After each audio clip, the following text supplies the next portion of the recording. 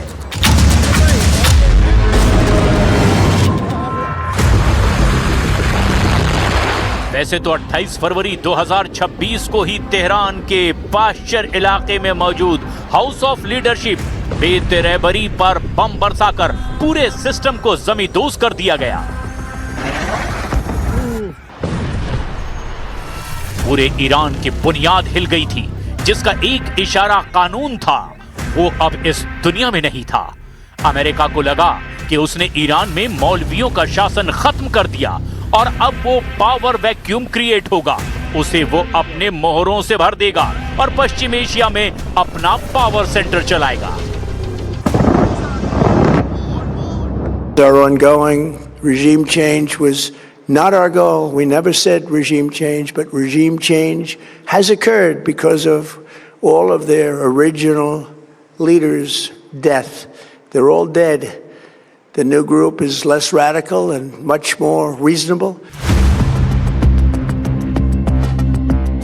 लेकिन वो कहते हैं ना कि जो हम सोचते हैं वैसे ही परिणाम आए, ये जरूरी नहीं है। भले ही अयातुल्लाह अली खामनेई की मौत के बाद एक शासन और उसका ढांचा ढह गया हो, लेकिन इसी संकट की कोख में पहले से पल रही थी एक क्रूर, हिंसक और खूंखार ताकत,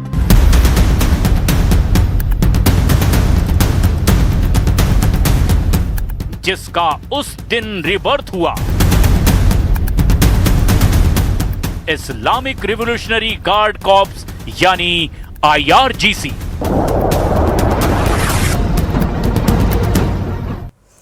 पश्चिम एशिया में जंग अब सिर्फ मिसाइलों की नहीं, मैसेज और माइंड गेम की हो चुकी है। अमेरिकी राष्ट्रपति डोनाल्ड ट्रंप की 48 घंटे की चेतावनी के बीच ईरान ने खतरनाक अंदाज में दावा किया कि वो अमेरिका और इजराइल को बहुत बड़ा सरप्राइज देने जा रहे हैं।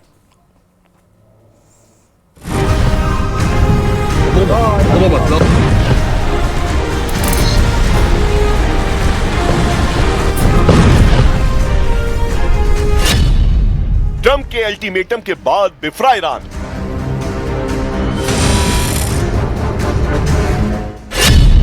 अमेरिका इजराइल को बिग सरप्राइज की तैयारी।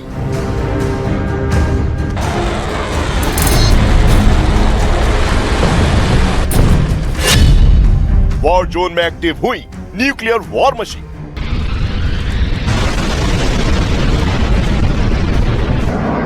पश्चिम एशिया के आसमान में उड़ते ये शोले दहशत का नया साम्राज्य कायम कर रहे हैं। एक तरफ डोनाल्ड ट्रंप की खुली चेतावनी, तो दूसरी तरफ ईरान की खामोश लेकिन खतरनाक तैयारी। ईरान अब सीधे टकराव के बजाय असिमेट्रिक वॉरफेयर के हर हथियार को एक्टिव कर रहा है। ड्रोन, मिसाइल और प्रॉक्सी नेटवर्क, हर मोर्चे पर हलचल तेज हो चुकी है। और सबसे बड़ा डर, क्या ये जंग अब न्यूक्लियर खतरे की दहलीज तक पहुंच चुकी है? क्योंकि इस बार सिर्फ हमले नहीं हो रहे, एक बड़े खेल की बिसात बिछाई जा रही है। सुनिए क्या कहना है ईरान मिलिट्री के प्रवक्ता का।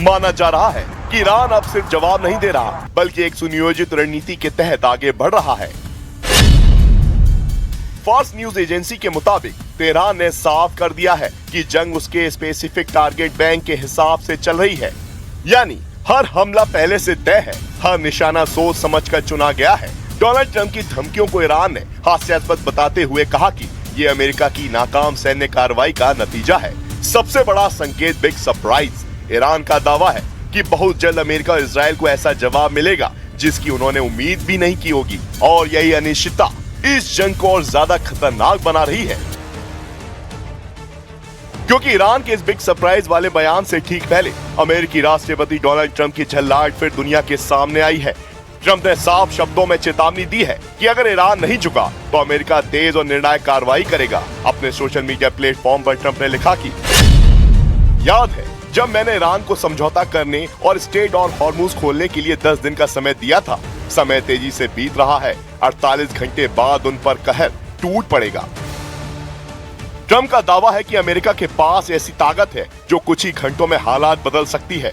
अमेरिकी रक्षा विभाग के मुताबिक इलाके में पहले ही advance fighter jets, aircraft carrier strike group और लॉन्ग रेंज बॉम्बर्स तैनात किए जा चुके हैं। यानी सैन्य दबाव सिर्फ बयान तक सीमित नहीं है, जमीन और आसमान दोनों पर तैयारी पूरी है। लेकिन चुनौती ये है कि ईरान पारंपरिक जंग नहीं लड़ रहा, वो छुपकर वार करने की रणनीति यानी एसिमेट्रिक वॉरफेयर अपना रहा है। ऐसे में अमेरिका की हाई टेक ताकत भी सीमित हो सकती है और यही वजह है कि ये टकराव अब सीधी जंग से ज्यादा रणनीति और सरप्राइज का खेल बन चुका है।